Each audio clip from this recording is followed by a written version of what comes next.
You need to move. You're obviously in the wrong seat. Nothing is wrong. This is my assigned seat, ma'am. No, this has to be a mistake. There's no way they seated a farmer next to me. Julian simply watched Haley while she insisted the seat couldn't be his, waiting as the flight attendant verified the seat assignment. I didn't pay for first class just to spend 6 hours beside someone looking like he came straight from a field. Either you switch him or I'm calling your supervisor. Haley had no idea the quiet farmer she looked down on held her company's most valuable business relationship in his hands. Before continuing, comment where in the world you are watching from and make sure to subscribe because tomorrow's story is one you can't miss. Haley Albert dropped into her first-class seat like she was still in the boardroom, shoulders stiff, jaw tight. She'd lost. 2 hours of arguing over supplier contracts, and the board had sided against her. She hated losing. She hated it more than almost anything.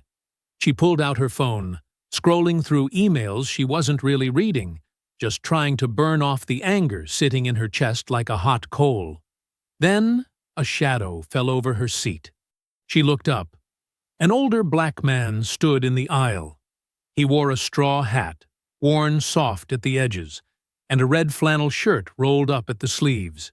His boots looked like they'd walked 1,000 miles of dirt road. He glanced at the seat number, then at her, and gave a small nod before sitting down beside her. Haley's eyes narrowed. She didn't say anything at first. She just stared straight ahead, her mind already working through the wrong conclusion. This man didn't look like anyone she'd ever seen in first class. Not in a suit, not carrying a leather briefcase. Just a plain canvas bag and calloused hands. She caught the eye of a flight attendant walking past. "Excuse me," Haley said, voice sharp enough to cut. "Can you come here for a second?" Sandra Wadle stepped over, smiling the practiced smile of someone who dealt with difficult passengers every single day. "How can I help?" Haley leaned in slightly, like she was sharing a secret.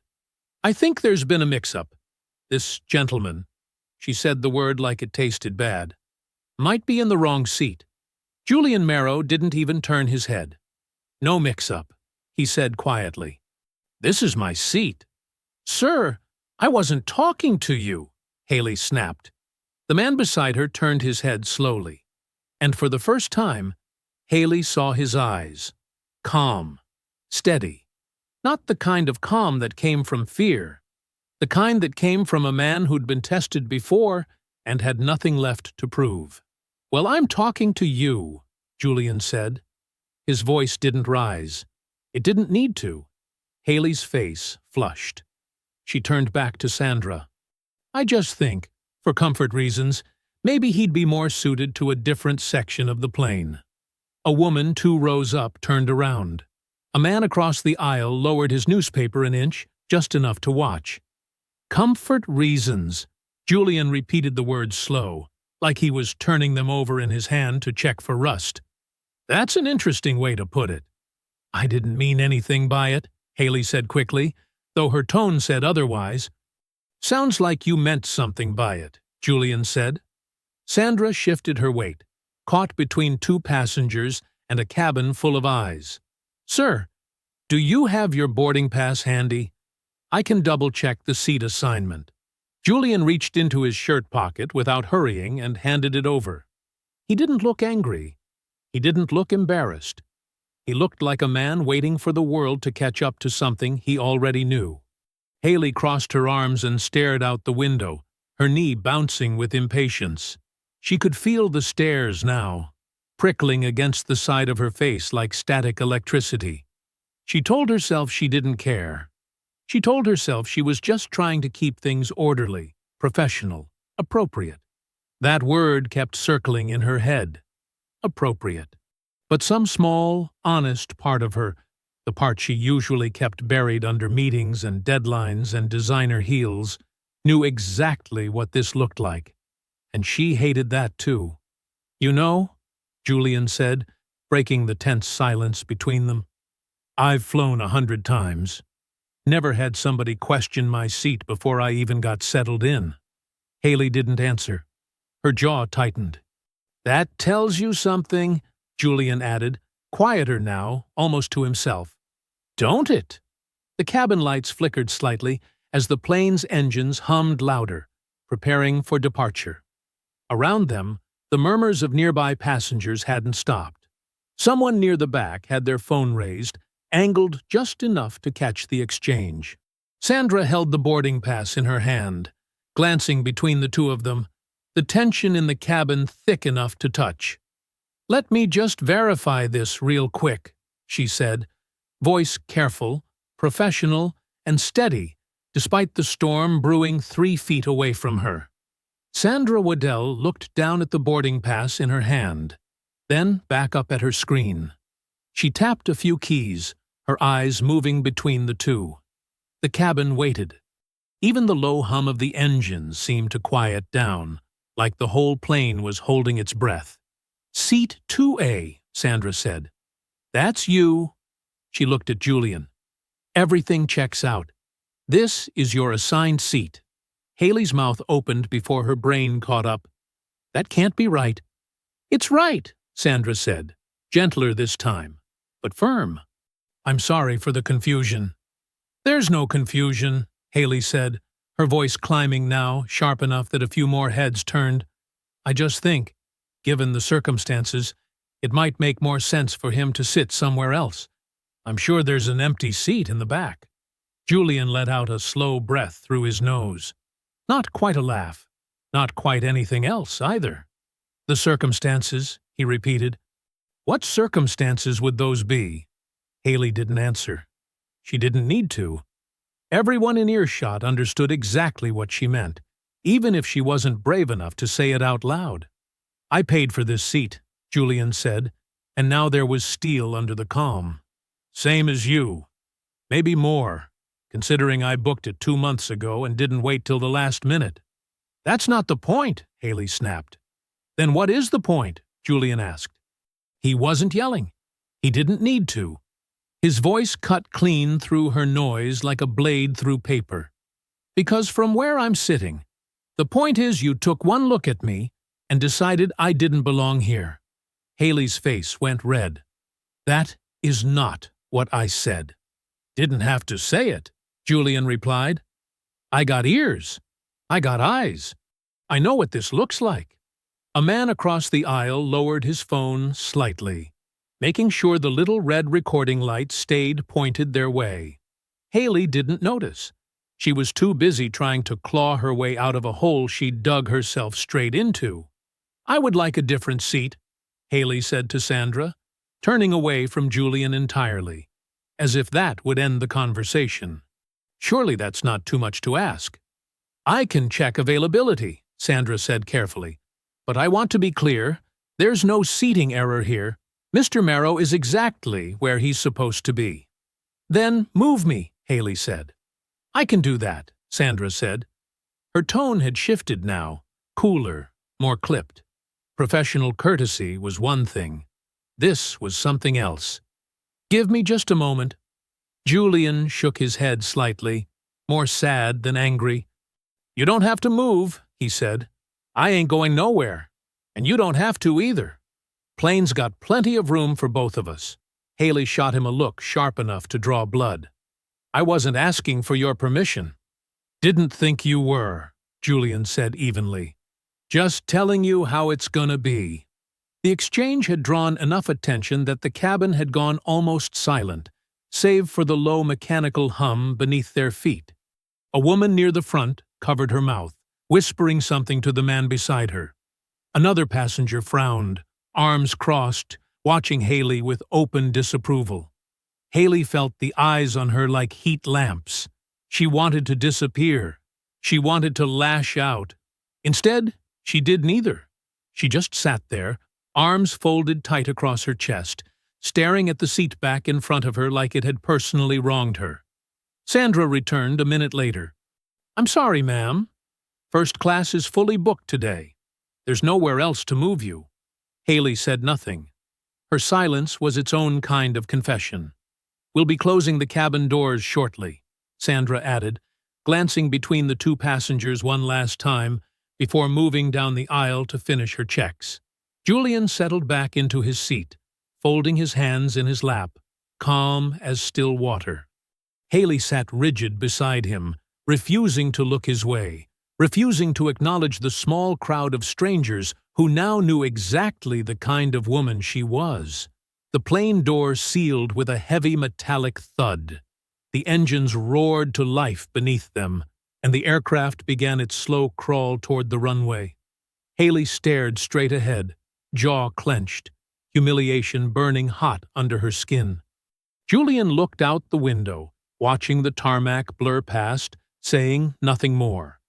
Neither of them spoke again until the plane left the ground. The plane climbed through a bank of gray clouds, and the ride turned rough. It jolted hard once, twice, dropping just enough to make a few passengers gasp. A drink cart rattled somewhere behind the curtain. The seatbelt sign chimed on with a sharp little ding. Haley's hand shot out and gripped the armrest. Julian didn't move much. He'd flown enough to know the difference between real trouble and a little rough air. "Just a bump," he said, mostly to himself. "Nothing to worry about." Haley didn't answer. 40 minutes had passed since the plane left the ground. 40 minutes of stiff silence between them, but the turbulence had cracked something open. She hated that she felt embarrassed. Embarrassed that a stranger had watched her white-knuckle a piece of leather like it might save her life. "You fly a lot?" Julian asked. "Not friendly, exactly. Just filling space." "For work," Haley said, clipped. Julian nodded slowly, looking out the window at the clouds rolling past like slow gray rivers. "Never gets easier for some folks. The flying, I mean." Haley glanced at him sideways. She wasn't sure why she answered. Maybe it was nerves. Maybe it was the tight, uncomfortable silence that had been sitting between them since takeoff. Thick as smoke, and she just wanted it gone. "I'm heading to a meeting," she said. "Contract renegotiations. My company's supplier is being difficult." "Is that right?" Julian said.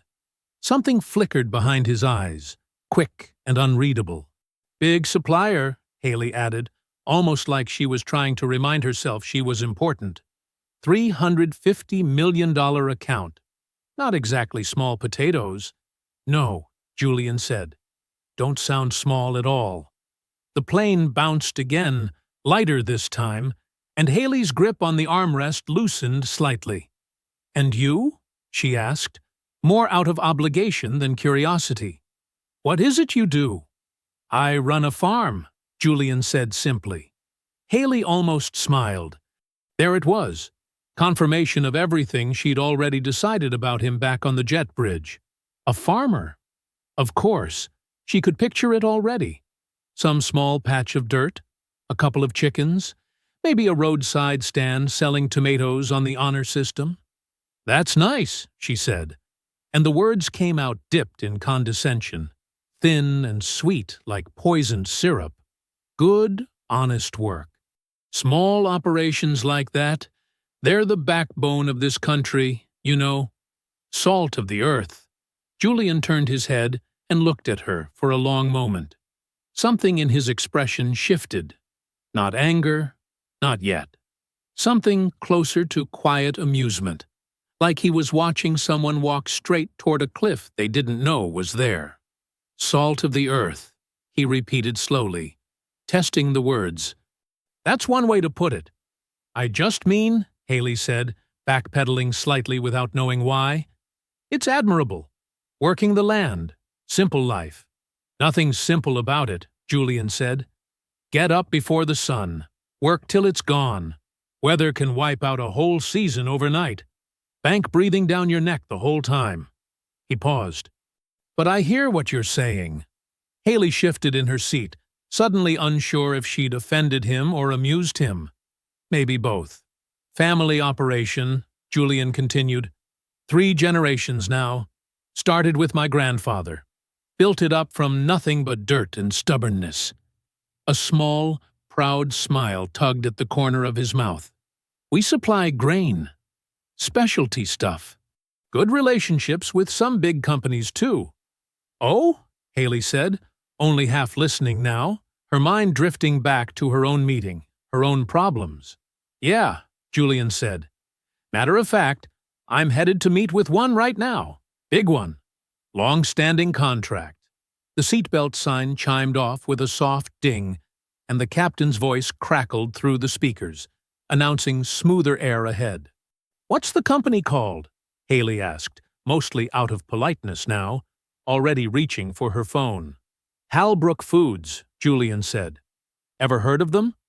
Haley's hand froze halfway to her bag. "And the farm," Julian added, watching her carefully now, "is called Merrow Family Growers." The color drained from Haley's face like someone had pulled a plug. Julian leaned back in his seat, arms folded, waiting to see if she'd put the pieces together on her own. She did. All at once, like a wall collapsing.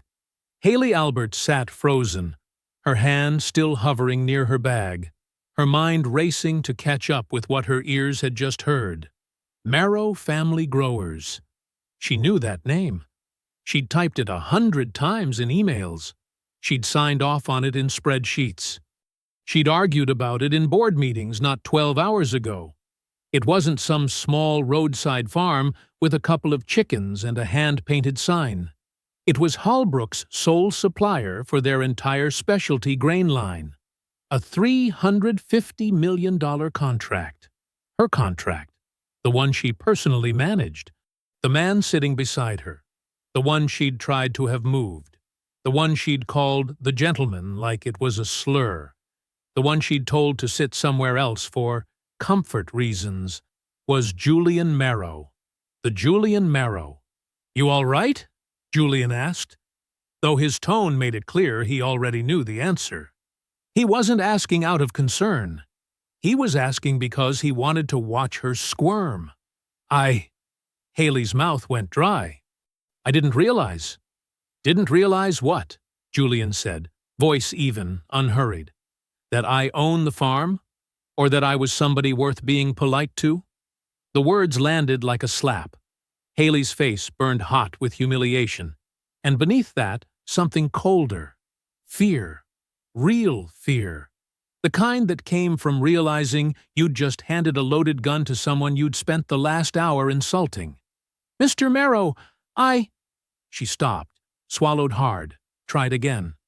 "I owe you an apology. A real one. What happened back there? The seating thing. That was inappropriate. Unprofessional. It won't happen again." Julian studied her for a long moment, saying nothing, letting the silence stretch until it felt unbearable. "You know," he said finally, "funny thing about apologies. The good ones don't usually show up right after somebody finds out there's money on the line." That's not what this is," Haley said quickly, though even she could hear how hollow it sounded. "No?" Julian raised an eyebrow. "So, if I was just some farmer, no big contract, no fancy numbers attached to my name, you'd still be sitting here apologizing right now?" Haley didn't answer. She couldn't, because they both knew the truth, and lying about it would only make things worse. "That's what I thought," Julian said quietly. He turned his gaze back toward the window, done with the conversation for now, leaving Haley to sit there and stew in the mess she'd made of her own morning. She replayed the scene over and over in her head. Sandra checking the boarding pass, the passengers staring, the phone camera pointed their way. Her stomach twisted into a hard knot. She thought about Gracie Kessler. Her performance review was coming up in 2 weeks. If this got back to her, if Julian said even a fraction of what happened, it wouldn't just be embarrassing. It could cost her the promotion she'd been chasing for 3 years. It could cost her the job entirely. "Mr. Merrow," she tried again, softer this time, more careful. "I hope this doesn't affect our business relationship. Halbrook truly values the partnership with your farm." Julian didn't look at her. Funny how much you value something the second you realize it can hurt you. Haley pressed her lips together, saying nothing, because there was nothing left to say that wouldn't dig her deeper. The captain's voice crackled overhead, announcing their initial descent, asking flight attendants to prepare the cabin for landing. Haley barely heard it. Her mind was somewhere else entirely, spinning through damage control, trying to figure out exactly how bad this was going to get. She glanced sideways at Julian one more time, searching his face for any hint of what he was thinking, any sign of whether he planned to let this go or blow it wide open. His expression gave her nothing. Calm. Unreadable. A man who'd already decided something and wasn't in any hurry to share it. Haley turned back toward her own window, watching the clouds thin out below them, revealing the sprawling grid of the city coming into view. Her stomach turned right along with the plane. Whatever was waiting for her on the ground, she had a sinking feeling it wasn't going to stay contained to just this flight. The plane landed with a hard bump, and Haley Albert was on her feet the second the seatbelt sign flicked off, pulling her bag from the overhead bin before the flight attendants had even finished their announcements. She wanted distance. She wanted to be anywhere but 3 feet from Julian Marrow. She didn't say goodbye. She didn't look back. Her phone buzzed the moment she stepped into the jet bridge, and she glanced down at it, expecting an email about tomorrow's schedule. It wasn't that. It was a video. Her name tagged underneath it. Halbrook Foods tagged right beside it. Someone had posted the clip from the plane, her voice, sharp and ugly, demanding Julian be moved. The comments were already piling up, fast and furious. Strangers she'd never met calling her exactly what she was starting to fear she might actually be. Her stomach dropped. She walked faster, weaving through the terminal in a daze, barely registering the signs pointing toward baggage claim. Her mind spun through options: delete her social media, call legal, call Milo Danes in PR, but none of it felt fast enough to outrun what was already spreading. Down at the baggage carousel, Julian Marrow stood waiting for his single canvas duffel, calm as ever, like nothing on that plane had rattled him at all. A young man jogged up to him, grinning wide. "Julian." "Man, it's good to see you." "Kenneth?" Julian's whole face changed, warmth replacing the guarded calm from the flight. He shook the young man's hand firmly. "Been a while." "Kenneth Pelham." Haley recognized him instantly, a junior analyst from her own supply chain department. She hung back near a pillar, close enough to hear, far enough to stay hidden, her heart pounding. "You ready for the meeting tomorrow?" Kenneth asked. "I pulled the numbers you asked about. Went through 2 years of payment records." "And?" Julian asked. Kenneth's smile faded, just slightly. "And you were right. It's worse than you thought." He lowered his voice, glancing around out of habit. "The contract clause buried in Section 12. It's been quietly cutting your payments by almost 8% for 2 years now. Nobody flagged it. I don't think it was an accident either. Somebody had to approve that language." Haley's blood ran cold. She knew Section 12. She'd approved it herself, 18 months ago, during a quarter when Halbrook was scrambling to protect margins. She remembered convincing herself it was just smart business. Aggressive, sure, but not wrong. Not exactly. Standing there now, listening to Kenneth lay it out loud and clear, it didn't sound like smart business anymore. It sounded like exactly what it was. Theft. Slow, quiet, legal on-paper theft. 2 years, Julian repeated, voice tight now, the calm from the plane finally starting to crack. 2 years, and nobody said a word. "I'm sorry," Kenneth said. "I should have caught it sooner." "Not your fault," Julian said. "Whoever wrote that clause knew exactly what they were doing." Haley pressed her back against the pillar, feeling like the floor might open up beneath her. This wasn't just an embarrassing video anymore. This wasn't just a bad moment on a plane that would blow over in a news cycle or two. This was real. This was money. This was her signature on a document that had quietly bled a family farm dry for 2 years while she climbed the ladder at Halbrook, one contract at a time. Her carousel buzzer sounded. Bags started tumbling down the belt. She grabbed hers without really seeing it. Her hands numb, her mind still stuck on Kenneth's words. Somebody had to approve that language. She slipped out a side exit before Julian or Kenneth could spot her, moving fast through the automatic doors into the parking garage, the cool evening air hitting her face like a slap. Her phone buzzed again, and again. Emails, texts, a missed call from Milo Danes already flashing across the screen.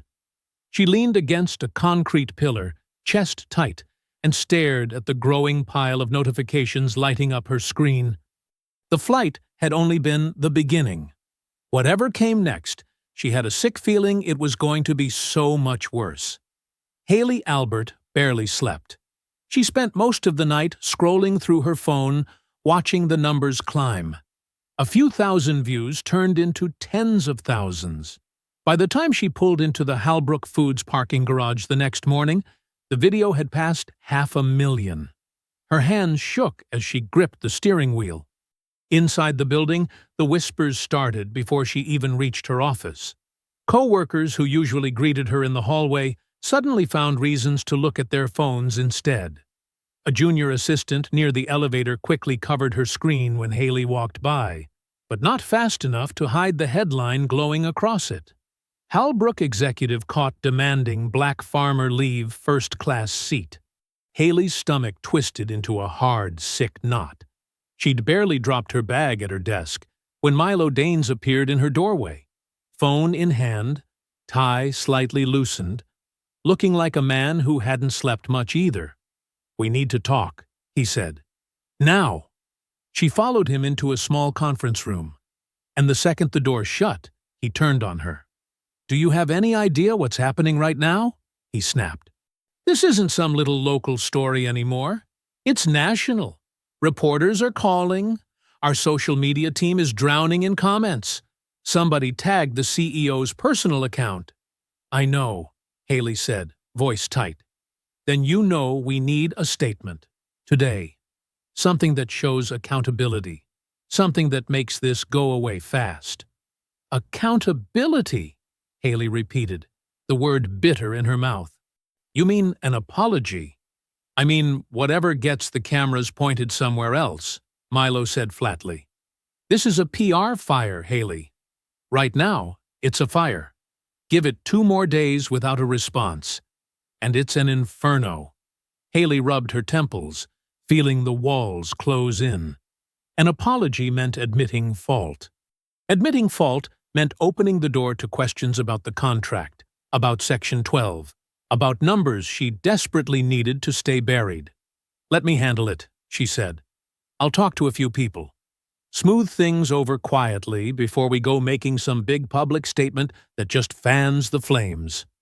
Milo frowned, clearly unconvinced, but he didn't push back. Not yet. Haley spent the rest of the morning working the phones, calling colleagues, planting careful little seeds of doubt. "You know how these things get blown out of proportion online," she told one director, forcing a light, breezy tone into her voice. "The farmer's probably using this whole thing to push for a better deal. Wouldn't be the first supplier to play the sympathy card during a renegotiation." She said some version of that same lie 4 or 5 times that morning, each time a little more convincing than the last, each time making herself believe it a little more too. Down on the 3rd floor, Kenneth Pelham sat at his desk, staring at his screen, the audit report open in front of him. 2 years of underpayment, laid out in careful columns and clean numbers.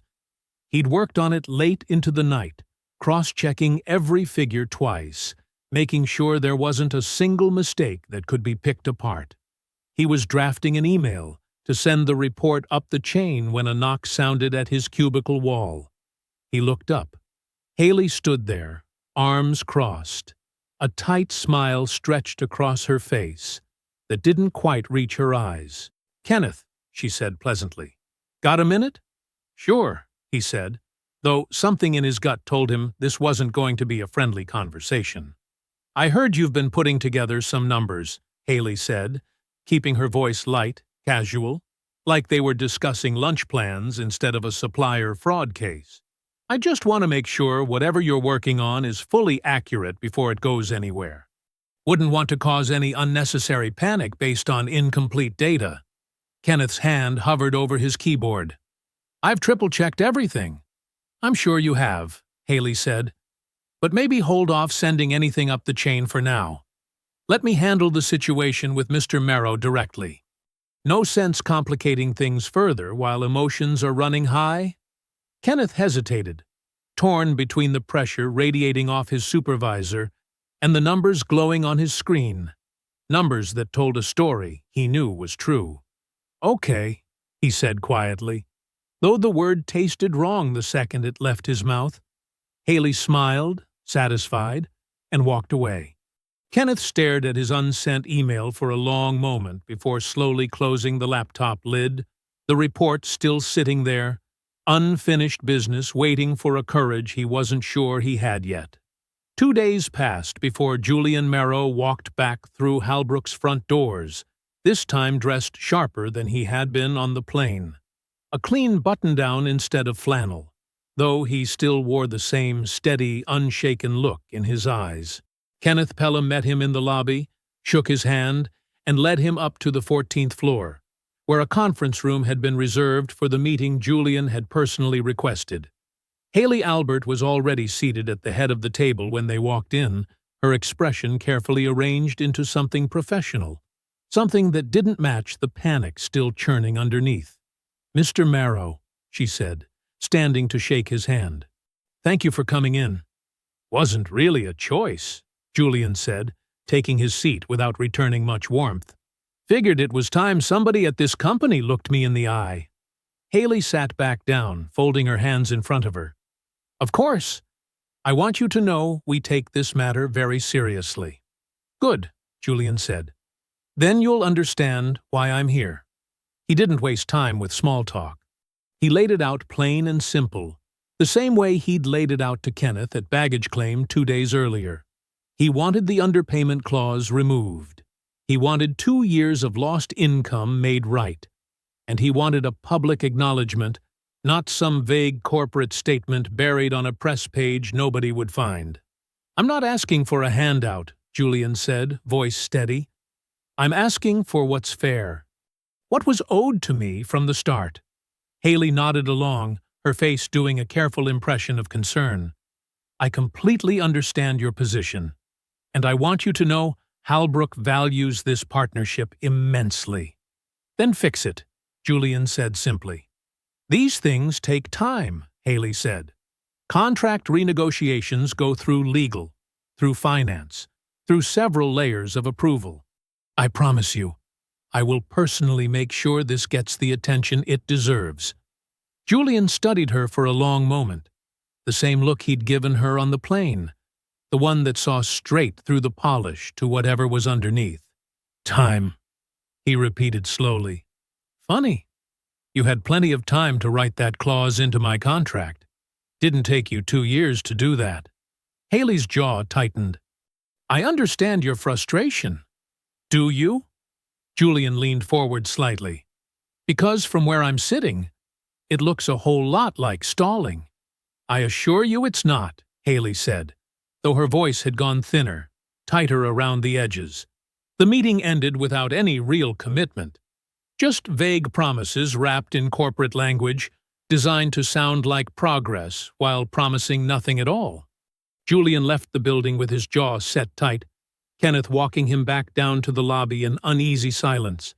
Upstairs, Haley sat alone in the conference room for a moment, staring at the closed door, her mind already racing through damage control. Then she stood, smoothed her blazer, and went looking for Kenneth. She found him back at his desk 20 minutes later, still visibly shaken from the tense meeting. "That went well," she said. though the sarcasm in her own voice surprised even her. "He's not going to back down," Kenneth said. "You saw him. He knows exactly what happened." "He knows what you told him," Haley said, her tone shifting, sharper now, quieter, more dangerous. "Which brings me to my next concern." Kenneth looked up at her. "That audit," Haley said. "I'd hate for something like that to circulate before we've had a chance to properly review it internally. Numbers can be misread. Context can get lost. I'd hate for anyone's career to get caught up in a mess over incomplete information." Kenneth's stomach dropped. "Are you threatening me?" "Of course not," Haley said smoothly. "I'm just saying, careers at this company are built on trust, on being a team player. I'd hate for anyone to forget that." She let the words hang there, sharp and clear despite their polite wrapping, then turned and walked away, leaving Kenneth sitting frozen at his desk, the weight of her warning settling heavy over him. He looked down at his closed laptop, the unfinished report still sitting inside it, and felt something cold settle in his chest.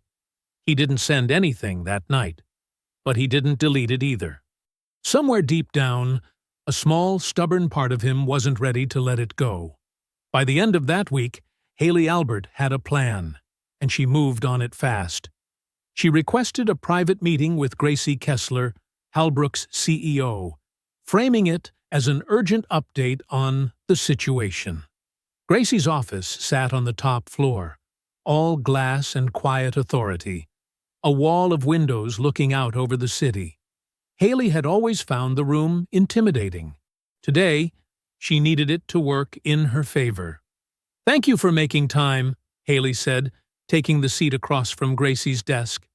"You said this was urgent," Gracie replied, folding her hands.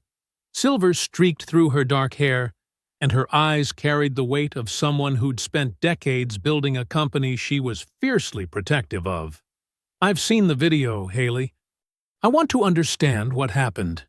Haley had rehearsed this part in the car. It was a misunderstanding that got blown wildly out of proportion online. "I asked about a seating mix-up, nothing more. The internet took a 10-second clip and turned it into something it wasn't." Gracie studied her carefully. "And the farmer? Mr. Marrow?" "Frustrated, understandably," Haley said, keeping her voice smooth, sympathetic. "There have been some questions about his contract terms, which my team is reviewing. I think some of that frustration bled into how he's characterizing the flight incident. It happens. Emotions get tangled together. It wasn't quite a lie. It was worse. A careful arrangement of true facts pointed in the wrong direction." Gracie exhaled slowly, brow furrowed. "The board is asking questions. I need something we can release. Something that shows we take this seriously without opening us up to unnecessary liability." "I already have Milo working on language," Haley said. "Something that acknowledges the incident, frames it as a training opportunity, shows we're committed to respectful service for every customer." "A training moment," Gracie repeated, testing the phrase. "It's honest," Haley said. "And it protects the company while we sort out the contract details properly, through the right channels." Gracie was quiet for a long moment, weighing it. She trusted Haley. 3 years of steady performance reviews, strong numbers, a reputation for handling difficult situations. That trust was the only reason the lie worked at all. "All right," Gracie said finally. "Draft it. But Haley, I want this resolved. Quietly, properly, and soon. I won't have Halbrook's name dragged through the mud over something that should have been handled with basic decency in the first place." "Understood," Haley said, standing, relief flooding through her chest. By that afternoon, Milo Danes had the statement finalized, careful corporate language stripped of any real accountability, and it went out under Halbrook's official account. Training moment. No admission of wrongdoing. No mention of the contract. No mention of Section 12.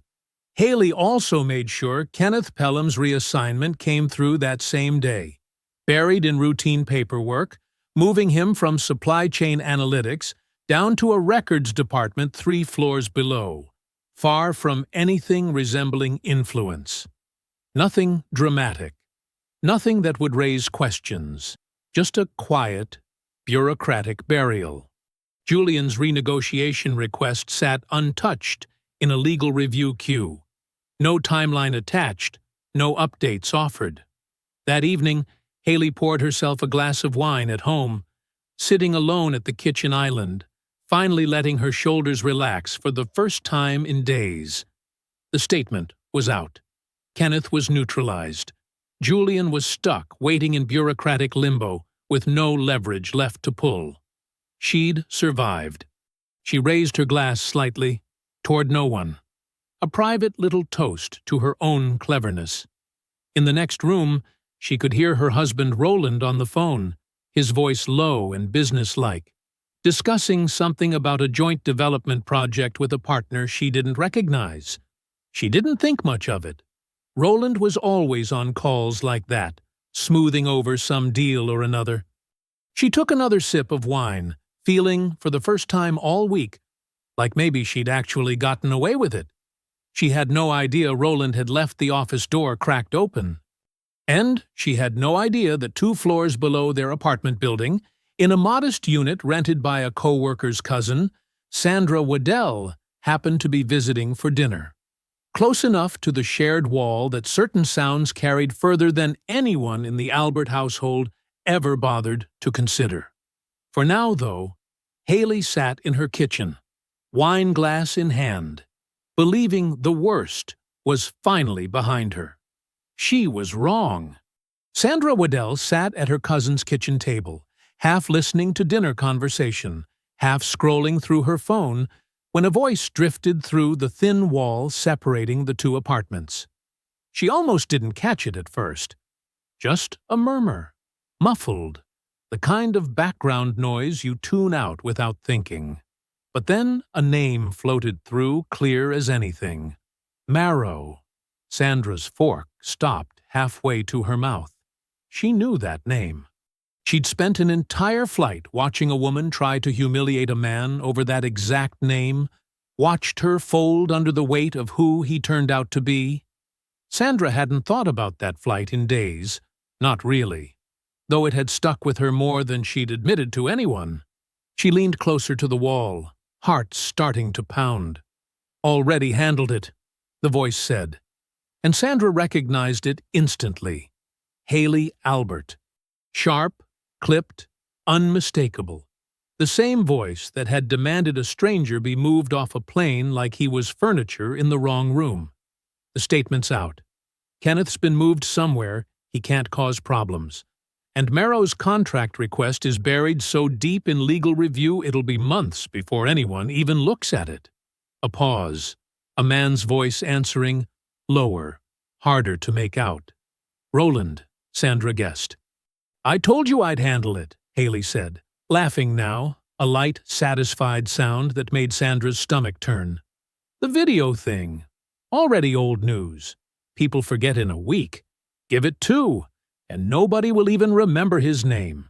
Sandra sat frozen, fork still hovering, her cousin 2 seats away, completely oblivious, chattering about something on the television.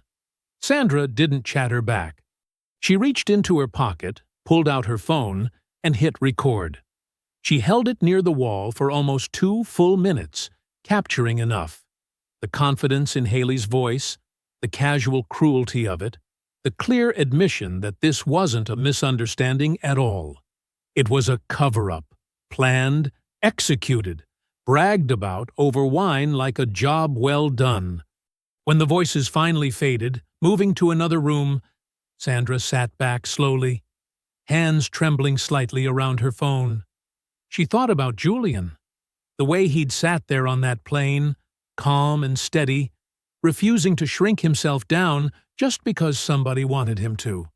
She thought about the quiet dignity in his voice when he said, "You don't have to move. I ain't going nowhere." She thought about her own job, her own paycheck, the risk of getting involved in something that wasn't technically hers to fix.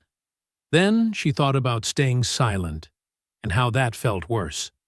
Over the next 2 days, Sandra turned the decision over and over in her mind, barely sleeping, running through every version of what could go wrong if she came forward.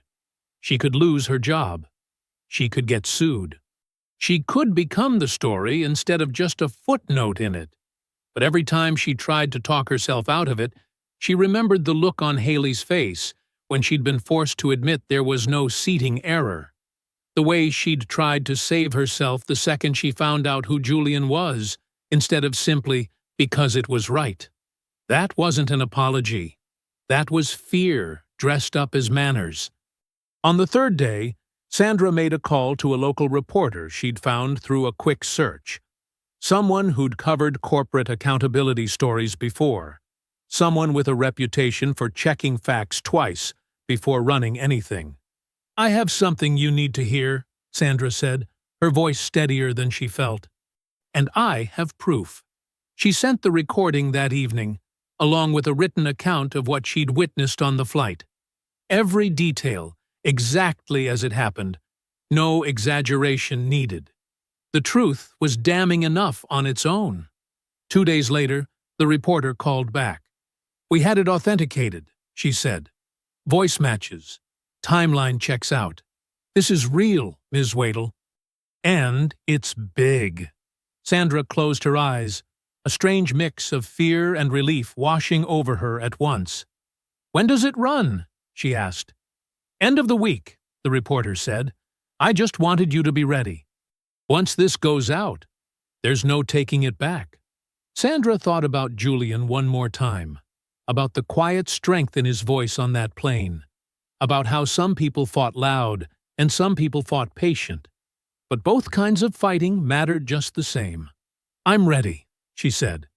And for the first time since she'd pressed record against that thin apartment wall, she actually believed it. The story broke on a Thursday morning, and by noon it had swallowed every corner of the internet the flight video had touched. Then kept going. Halbrook executive caught on tape admitting cover-up. The article laid it all out, clean and damning. The leaked recording played beneath the headline for anyone who wanted to hear it themselves. Haley Albert's voice, light and pleased with herself, boasting about burying Kenneth Pelham's audit, stalling Julian Merrow's contract request, calling the whole controversy old news before it had even finished happening. Sandra Waddell's written account ran alongside it, detailed and calm, describing exactly what she'd witnessed on that flight 3 weeks earlier. Gracie Kessler read the article twice at her desk before she picked up her phone and called Haley directly. "My office," she said. "Now!" Haley arrived 10 minutes later, pale, already trying to piece together a defense before she'd even sat down. "Gracie, I can explain." "You told me this was a misunderstanding," Gracie said, voice tight, controlled in the way that was somehow worse than shouting. "You told me the contract issue was unrelated. You told me you were handling this the right way." She held up her phone, the recording still paused on the screen. "This is not what handling it the right way sounds like. It's being taken out of context," Haley started. "There's no context that fixes this," Gracie cut in. "You lied to me, to my face, in this office." Haley had no answer for that, because there wasn't one. Gracie dismissed her without another word, and Haley walked out of that office feeling, for the first time, like the ground beneath her had actually cracked open. Her phone buzzed nonstop for the rest of the day. Reporters. Colleagues. A short, clipped text from Milo Danes that just read, "We need to talk. Tonight." She barely made it home before her personal life started collapsing too. Roland was waiting in the kitchen when she walked in, arms crossed, his face unreadable in a way that scared her more than anger would have. "Weston Group pulled out," he said flatly. "The joint development deal. Called this morning. Said they can't have their name anywhere near ours right now." "Roland, that project was worth $8 million to my firm, Haley." His voice stayed level, but something underneath it had gone cold. 8 million. Gone. Because of a video and a phone call I didn't even know you made. I was protecting us, Haley said, though even she could hear how weak it sounded now. Protecting us, Roland repeated. He shook his head slowly, grabbed his jacket off the back of a chair, and walked out, without saying where he was going. Haley stood alone in her kitchen for a long time. The same kitchen where she'd raised a wine glass to herself just days earlier, certain she'd gotten away with everything. Across town, Julian Merrow sat at his own kitchen table, the article open on a laptop his daughter had helped him set up years ago. He read it slowly, all the way through, jaw tightening with every paragraph. Kenneth Pelham called him that evening. "I saw it," Kenneth said. "I'm sorry, Julian. I should have pushed harder from the start." "Not your fault," Julian said, though his voice carried a heaviness that hadn't been there before. "You tried. What happens now?" Julian was quiet for a moment, staring out his kitchen window at the field stretching dark and quiet beyond the porch light. 2 years of being quietly cheated. Weeks of being strung along in bureaucratic delays disguised as progress. A public statement calling his mistreatment a training moment, like he was a lesson to be learned instead of a man who deserved respect from the start. He was tired of waiting on people who'd already shown him exactly who they were. "I'm done," Julian said finally. "Done waiting for them to do right by me on their own time." "What do you mean?" "I mean, I'm pulling my contract," Julian said. "And I'm telling my side of this, the whole thing, start to finish, publicly. Halbrook doesn't get to decide how this story ends anymore." Kenneth was quiet on the other end of the line, absorbing the weight of it. "You sure?" he asked. "Been sure for a while now," Julian said. "Just needed to stop hoping they'd surprise me." He hung up the phone and sat there a while longer in the quiet of his kitchen. The same steady calm he'd carried onto that plane weeks ago still settled somewhere deep in his chest, even now. He wasn't angry, exactly. He was finished. Kenneth Pelham didn't sleep much that night. He kept replaying the phone call with Julian, the flat certainty in the older man's voice when he said, "I'm done." It sat heavy in Kenneth's chest, heavier than the reassignment, heavier than the quiet threat Haley had made in the hallway weeks earlier. By morning, he'd made up his mind. He arrived at Halbrook before most of the building had even opened, badge scanning through the empty lobby, elevator carrying him up past the records floor where he'd been buried for weeks, all the way to the top. He stood outside Gracie Kessler's office, laptop bag slung over his shoulder, audit files printed and organized inside a plain manila folder, and waited for her assistant to arrive. "I need 15 minutes, Kenneth said, when the assistant finally showed up. "It's about the Merrow contract. It's urgent." Gracie agreed to see him within the hour, and Kenneth walked in with his heart hammering, laying the folder flat on her desk before he could lose his nerve. "I should have brought this to you weeks ago," he said. "I was told to hold off. I shouldn't have listened." Gracie opened the folder slowly, scanning the first page, then the next, her expression darkening with every line. "Walk me through it," she said. Kenneth did. He explained Section 12, the buried clause quietly cutting Merrow family growers' payments by 8% for 2 years. He explained how he'd found it during a routine audit, how he'd brought it to Haley directly, how she'd asked him to sit on it, and later, more pointedly, threatened his position if he pushed the issue further. "She reassigned me 2 days after that conversation," Kenneth said. "Buried me in records. I think she was hoping I'd just let it go." Gracie sat back slowly, absorbing the full shape of what he was telling her. The recording. The stalled renegotiation. Now this. Hard evidence that Haley hadn't just mishandled a public relations crisis. She'd deliberately engineered the underpayment, then worked just as deliberately to hide it, threatening a junior employee's career to keep him quiet. "You have documentation for all of this?" Gracie asked. "Emails, timestamps, the original audit?"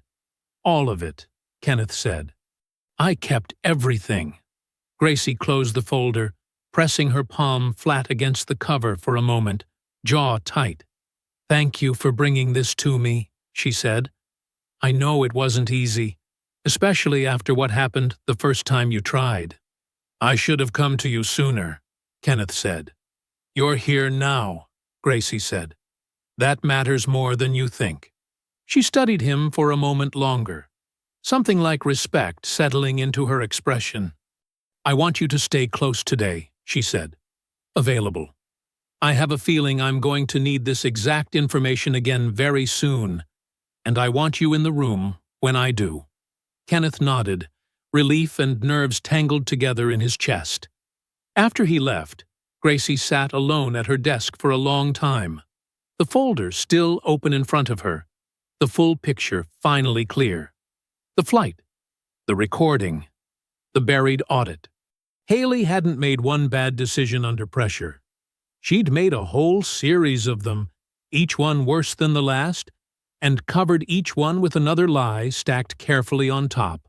Gracie thought about the board, about Halbrook's reputation, already bruised, now standing at the edge of something far more serious than a viral video. She thought about Julian Merrow, a man who'd been humiliated publicly and cheated privately, still waiting for a company that kept promising to make it right while doing everything possible to avoid actually doing so. She thought about what kind of company Halbrook wanted to be going forward, and what it would say if she let this slide any further. She picked up her phone. "I need the board assembled," she said to her assistant. "Tomorrow morning, first thing. Tell them it's urgent, and tell them attendance isn't optional." She hung up, then dialed a second number, one she'd pulled from Kenneth's file. "Mr. Merrow," she said when he answered.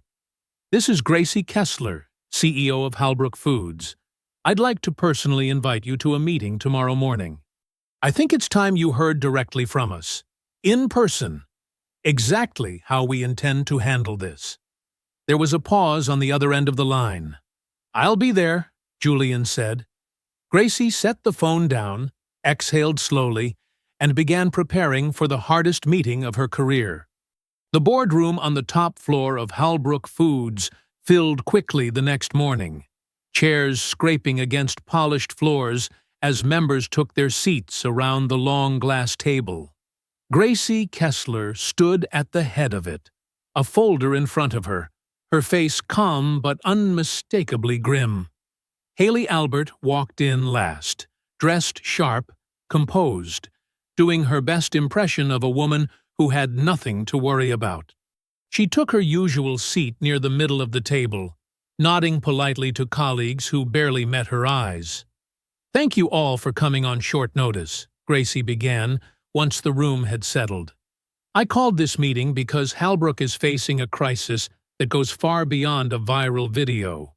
She opened the folder and began laying it out, methodical and unflinching. The flight incident first, the video everyone had already seen. Then the leaked recording, Haley's own voice admitting to burying an employee's audit and stalling a supplier's legitimate contract dispute. Then Kenneth Pelham's documentation, the buried clause in Section 12, 2 years of underpayment, hidden inside careful legal language. Around the table, expressions shifted from discomfort to open alarm. Haley sat rigid, feeling the weight of every eye slowly turning toward her. "I'd like to address some of this," she said, cutting in before Gracie could continue. The contract adjustment wasn't hidden. It was a standard cost restructuring, applied during a difficult quarter. These things happen across the industry all the time. 8%? Unilaterally? Without notifying the supplier? One board member asked, skepticism thick in his voice. "It was within our contractual rights," Haley said, though her voice had lost some of its earlier confidence. "And the flight?" Gracie asked, her tone level, giving Haley just enough rope. "Blown out of proportion," Haley said. A 10-second clip, taken out of context, weaponized by social media the way these things always are. Gracie nodded slowly, like she'd expected exactly this answer. That's an interesting way to characterize a recorded phone call where you personally bragged about suppressing evidence and stalling a farmer's contract dispute. Haley's mouth opened, then closed. There was nothing left to spin. I think, Gracie continued, it's time this room heard from someone other than us. She nodded toward the door. It opened, and Julian Marrow walked in, dressed plainly but standing tall, his presence filling the room in a way that had nothing to do with size and everything to do with the quiet weight he carried. A hush fell over the table. Julian took the empty seat Gracie gestured toward, directly across from Haley, close enough that neither of them could look away without it being obvious. "Mr. Marrow," Gracie said. "Thank you for coming." "Wasn't going to miss this," Julian said, voice even, eyes never leaving Haley's face. Haley felt her stomach twist. She'd spent weeks trying to keep this exact moment from happening. Julian, in this room, in front of everyone who mattered, with nowhere left for her story to hide behind. "Mr. Marrow," Gracie said, turning to address him directly, "I want you to know this board takes what happened to you seriously. All of it. The flight, the contract, everything that followed." Julian nodded slowly, saying nothing yet, letting the room sit in its own discomfort for a moment longer. Haley glanced around the table, searching for an ally, someone who might still be willing to back her version of events. She found none. Every face turned toward her now carried the same expression: disappointment, mixed with something closer to disgust. "I think," Gracie said, closing the folder in front of her, "we owe Mr. Marrow the full truth, spoken plainly, in this room, right now. No more statements, no more spin." She looked directly at Haley. "Would you like to start?" Gracie asked. "Or should I?" Haley sat frozen, the weight of the entire table pressing down on her. Julian's steady gaze the heaviest of all. She thought about every excuse she'd rehearsed on the drive in, every careful phrase designed to soften what she'd done. None of it felt like it would survive contact with the man sitting across from her. The room waited. Julian waited. And for the first time since that flight 3 weeks ago, Haley Albert had absolutely nowhere left to go. Haley Albert sat frozen under the weight of the table's silence, Gracie Kessler's question still hanging in the air. "Would you like to start? Or should I?" She opened her mouth, searching for something, anything, that might still work. "The truth," she said slowly, "is that I made a judgment call under pressure. Maybe not the right one, but not the monster this has been made out to be either. I was protecting this company." "Protecting the company," Julian Marrow repeated, voice quiet, almost gentle, which somehow made it worse. "Is that what you call it when you sit next to a man and decide, before he's said a single word, that he don't belong in a seat he paid for?" Haley's throat tightened. "That was a misunderstanding." "No," Julian said, shaking his head slowly. "A misunderstanding is when you get something wrong by accident. You looked at me and made a decision. Wasn't nothing accidental about it." Gracie let the silence stretch a moment before continuing, her voice steady, cutting cleanly through Haley's excuses. "Let's talk about Section 12. 8%, cut quietly from a supplier's payments for 2 years, buried in language most people wouldn't think to look for. That wasn't a judgment call under pressure. That took planning. It was a standard adjustment," Haley started again. "Standard adjustments don't require threatening a junior analyst's career to keep them quiet," Gracie said, cutting her off, sharper now. "Kenneth Pelham brought this to you months ago. You buried it. You reassigned him. You lied to my face about what was happening, and you let this company put out a public statement calling Mr. Marrow's mistreatment a training moment. as if he were the lesson, instead of a man who deserved basic respect from the start. The room stayed dead silent, every board member watching the exchange like witnesses to something they'd remember for a long time.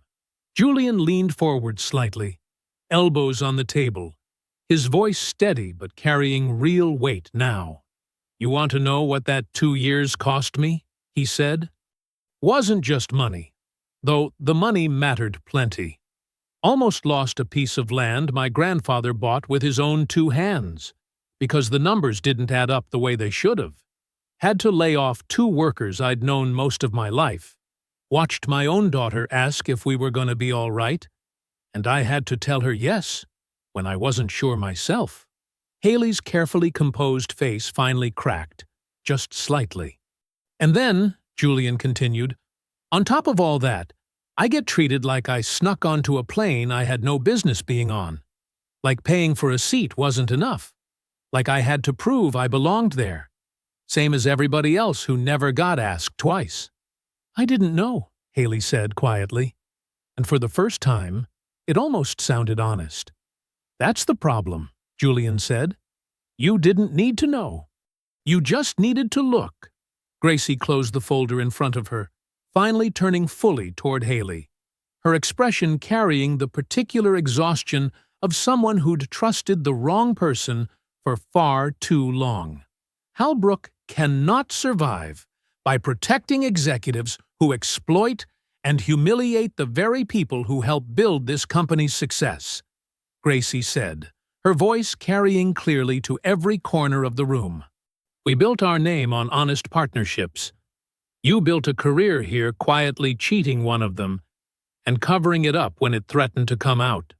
Haley had no answer left. She sat there, hands folded tightly in her lap, the room's silence pressing in from every direction. A few board members exchanged uneasy glances, some shaking their heads slowly, the full weight of what they'd just heard settling over the table like a heavy fog. Julian sat back finally, some of the tension easing from his shoulders now that the truth was fully out in the open, spoken plainly, with nowhere left for anyone to hide it. Gracie looked around the table, then back at Haley. "I think we've heard enough," she said. "Haley, I'd like you to step outside while the board discusses next steps." Haley stood slowly, legs unsteady beneath her, aware of every eye following her toward the door. She glanced once at Julian on her way out, searching his face for something. Anger, maybe. Something she could push against. She found only calm. Steady, unshaken calm. The same look he'd carried onto that plane weeks ago. It was somehow harder to face than fury would have been. The door clicked shut behind her, leaving her alone in the hallway, the muffled sound of the board's voices rising behind the closed door, deciding her fate without her in the room. Haley Albert stood in the hallway outside the boardroom, arms wrapped tightly around herself, staring at the closed door like it might swing open with good news if she just waited long enough. It didn't feel that way. Not after everything she'd just watched unfold. Not after the look on Julian Marrow's face, calm and unshaken even as she'd offered him every excuse she had left. The muffled sound of voices rose and fell behind the door. She couldn't make out words, just tone, and the tone wasn't kind. 10 minutes passed. Then 15. Finally, the door opened, and Gracie Kessler's assistant stepped out. "They're ready for you." Haley walked back in on legs that didn't feel entirely her own. The board members sat in the same seats, but something had shifted in the room.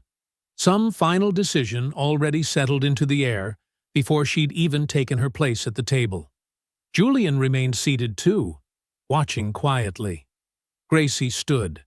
"Haley," she said, "effective immediately, your employment with Halbrook Foods is terminated."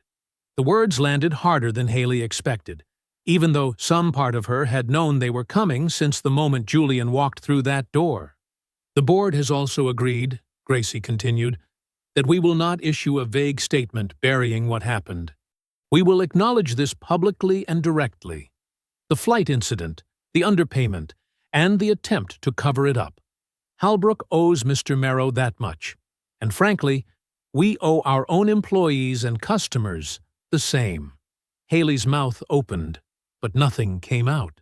There was nothing left to say that would change anything now. Security will help you collect your things, Gracie added, quieter now, though no less final. I'm sorry it came to this, Haley. I trusted you. That's on me, too. But what you did to Mr. Merrow, to Kenneth, to this company, that's on you. Haley looked around the table one last time, searching faces that had once smiled at her in hallways, congratulated her on promotions, trusted her judgment in meetings just like this one. She found no sympathy waiting anywhere, just the quiet, final weight of consequence, settled and unmovable. She stood, smoothed her blazer out of habit, and walked out without another word, a security escort falling into step a respectful distance behind her. News of her termination moved fast. By that evening, industry outlets had picked up the story, running headlines that no longer softened anything. Her name, once tied to sharp negotiations and steady climbs up the corporate ladder, now sat permanently linked to cruelty and cover-up. Recruiters who'd once courted her for bigger roles at other companies went quiet. LinkedIn messages stopped. Doors that used to open without effort now simply didn't. At home that night, Roland was waiting again, though this time there was no argument left in him, just a tired, settled distance that felt worse than anger. I talked to my lawyer today, he said, about the business, about us. Haley sat down slowly across from him. Roland, I can't keep absorbing the fallout from decisions I didn't make, he said. I love you. I do. But I can't watch my own name get pulled down with yours. Not after this. He didn't ask for anything final that night. He didn't need to. The distance between them had already widened into something neither of them seemed ready to close. Back at Hallbrook, Milo Danes found himself reassigned within the week, pulled off crisis communications, and placed into a smaller, quieter role handling internal newsletters. Gracie made it clear, in a firm, company-wide message, that Hallbrook would be reviewing its internal culture from top to bottom, starting with how leadership handled accountability, especially when it was easier to hide the truth than face it. Kenneth Pelham, meanwhile, found himself the subject of a very different kind of attention. Colleagues who'd avoided him during his exile in records suddenly wanted to shake his hand, to tell him they'd always believed in him, even though most of them had said nothing while he sat buried 3 floors down. Julian left Hallbrook headquarters that afternoon and stood for a moment on the sidewalk outside, letting the noise of the city settle around him. It wasn't a full victory yet. Not exactly. Not until the numbers were fixed and the contract rewritten properly. But something important had happened in that room. Something that mattered beyond just his own farm. Somebody had finally been made to answer for what they'd done, out loud, in front of people who could no longer pretend not to see it. He pulled his phone out and called his daughter. It's done, he said. We're going to be all right. 1 week later, Julian Merrow sat across from Gracie Kessler in a conference room that felt entirely different from the one he'd walked into just days before. No tension pressing down on the air. No careful corporate language dodging the truth. Just Gracie, a stack of paperwork, and a company lawyer double-checking every line before it went to signature. I want to start by saying this again. Plainly, Gracie said. What happened to you was wrong. All of it. The flight, the contract, the 2 years you spent being quietly cheated by people who should have known better. I'm sorry, Mr. Merrow. Genuinely. I appreciate that, Julian said. More than you probably know. Gracie slid the new contract across the table. This restores full payment for the underpaid period, backdated and calculated with interest. Section 12 has been removed entirely. And going forward, every term is transparent, reviewed by an independent auditor twice a year, No exceptions. Julian looked over the pages slowly, careful the way he always was with anything bearing his name, though the numbers this time told a story that finally matched what he'd actually earned. "There's one more thing," Gracie said. "We're creating a Farmer and Supplier Advisory Board. Real authority, not just a title. A direct line to leadership, so something like this can't happen quietly again without somebody noticing. I'd like you to be the first member." Julian looked up. "Why me?" "Because you didn't back down," Gracie said simply. "Even when it would have been easier to. This company needs people like that in the room, not just on the outside looking in." Julian considered it a moment, then nodded slowly. "All right, I'll do it." They shook hands over the table, firm and steady. And for the first time since that flight, weeks earlier, Julian felt something settle fully in his chest. Not triumph, exactly, just peace. The quiet, solid kind that came from finally being treated the way he should have been treated from the start. Down the hall, Kenneth Pelham had his own meeting that same afternoon. Gracie offered him a promotion, restoring him fully to supply chain analytics with a senior title attached, along with a formal thank you for the integrity he'd shown when it would have been easier to stay quiet. "You didn't have to bring that folder in," Gracie told him. "A lot of people wouldn't have." "Felt wrong not to," Kenneth said. "That's exactly why you're the right person for this role," Gracie said. Weeks passed. The story faded from headlines the way most stories eventually did, replaced by newer outrage, newer scandal. But inside Holbrook, something had shifted permanently. New policies rolled out. Supplier contracts underwent full review. Gracie made accountability a company-wide standard, not just a phrase used in press releases. Haley Albert's name occasionally surfaced in industry conversations, always attached to the same story now, impossible to separate from what she'd done. She didn't resurface anywhere near Halbrook again. On a quiet Tuesday morning, Julian stood at the gate of another flight, this one heading toward a supplier conference where he'd been invited to speak, his voice carrying weight now beyond just his own farm. The gate agent smiled when she checked his ticket. "Mr. Marrow, good to see you again. We've got you in first class today." "Appreciate that," Julian said, and meant it, though he noticed something different in how it was said this time. Not surprise, not suspicion, just simple respect, the way it should have been from the very beginning.